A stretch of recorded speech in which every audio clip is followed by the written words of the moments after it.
Hello dear viewers, today I am going to show you a new technique by which you can defend yourself and protect yourself.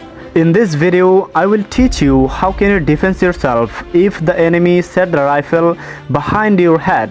So let's get started. First of all, you have to block the enemy so that the enemy cannot be able to shoot you.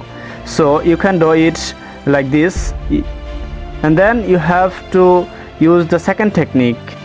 And the second technique is punching. You have to punch the enemy's head like this.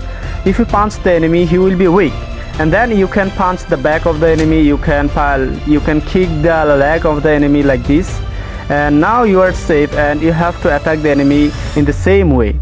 So my dear viewers, this was the technique by which you can defend yourself, protect yourself, and stay out of trouble.